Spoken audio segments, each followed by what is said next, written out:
Esta tarde, el presidente de la República sobrevoló las zonas afectadas por el huracán Otis en Acapulco, Guerrero. Fue un vuelo tan largo como extensa es la zona devastada. Horas antes, en la conferencia mañanera en Palacio, el presidente López Obrador propuso que los recursos de los 13 fideicomisos del Poder Judicial, eliminados por el Congreso la semana pasada, sean destinados para apoyar a los cientos de miles de damnificados en Guerrero. Yo pienso, una opinión, es que ese dinero que se tiene que regresar a la Federación, porque así es, se cancela el fideicomiso y los 15,000 millones vienen a la tesorería de la Federación para que el Ejecutivo los aplique en beneficio del pueblo.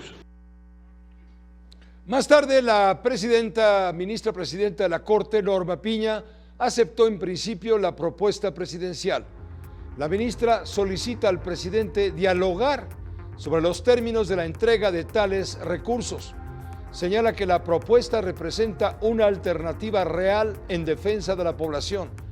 Trabajaremos, dijo, por la recuperación de las personas más afectadas para devolverles el derecho al futuro que les fue suspendido. Sin embargo, la ministra Piña también recordó que desde el Poder Judicial Federal están obligados a garantizar los derechos de todos los integrantes de la institución.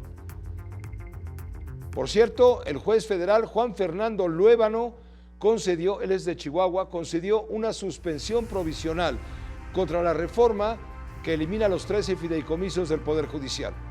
Prohibió al Consejo de la Judicatura Federal transferir el dinero a la tesorería de la Federación. Esta suspensión provisional estará vigente hasta el 9 de noviembre, cuando el juez lleve a cabo la audiencia incidental para resolver si concede o no la suspensión definitiva. En esto de destinar los 15,450 millones de los fideicomisos del Poder Judicial para apoyar a los damnificados por el huracán, pues hay dos asuntos interesantes. Mire, ese dinero no puede tocarse.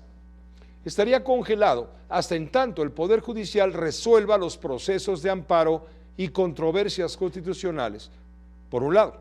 Por otro lado, el presidente tendría que someterse a la decisión de los diputados, aunque se da por descontado que con mayoría de Morena y aliados, tal circunstancia sería un mero trámite para darle toda la razón al presidente. Todo esto sin dejar de reconocer que se trata de una maniobra presidencial colmilluda para amagar al Poder Judicial, que cometería suicidio político ante la sociedad en caso de negarse. Es pues una jugada de ajedrez muy bien pensada por López Obrador, salvo la mejor opinión de la doctora María Amparo Casar, siempre a todas horas en su juicio, a quien damos la bienvenida. María Amparo, ¿cómo te va? Buenas noches. Muy buenas noches, Pepe. Muy buena tu introducción. El dinero tiene que regresar a la tesorería, como dices, y el que debe de decir, si la ley se respetara, en dónde se debe de gastar, sería el Congreso. Pero creo que la jugada de López Obrador fue una muy buena jugada, acorrala al Poder Judicial, pero también la ministra Piña, si tiene bien constituidos, y los tiene, en los fideicomisos, pues no puede disponer libremente de ellos, y mucho menos habiendo llevado a cabo la lucha de que ese dinero se necesitaba para los trabajadores.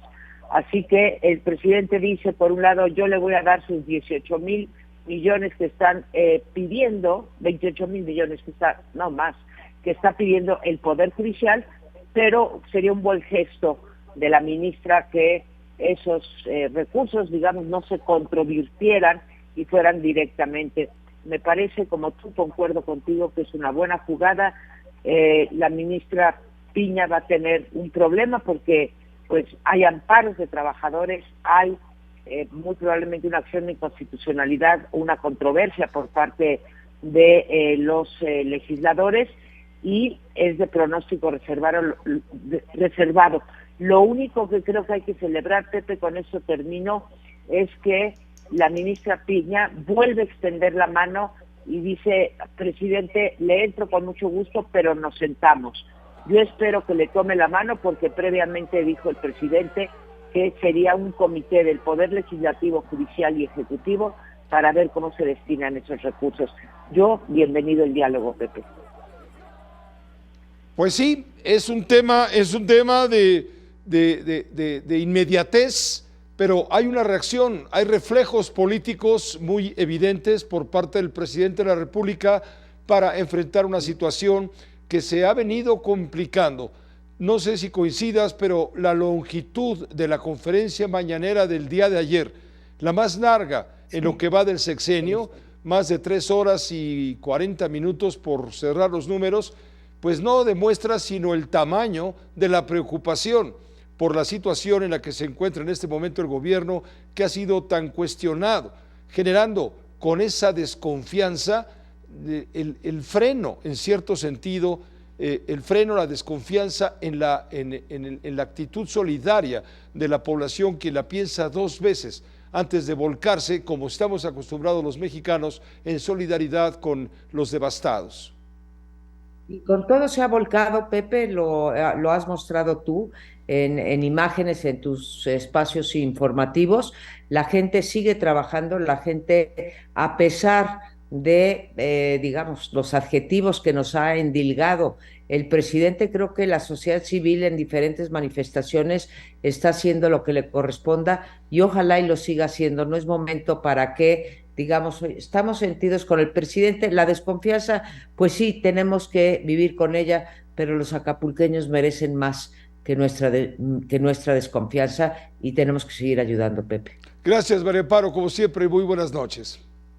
Muy buenas noches, Pepe. Hasta luego, la doctora María Amparo Casar. Y debido a la participación de la población y a la gravedad de la emergencia en Guerrero, la UNAM amplió la permanencia de su centro de acopio instalado en el Estadio Olímpico Universitario, la amplió hasta el próximo 10 de noviembre. Este centro de acopio va a permanecer abierto diariamente de 10 de la mañana a 6 de la tarde.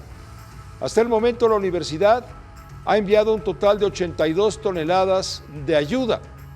Por cierto, permanece abierto un centro de acopio en Sierra Gorda y Monte Líbano, en la colonia Lomas de Chapultepec.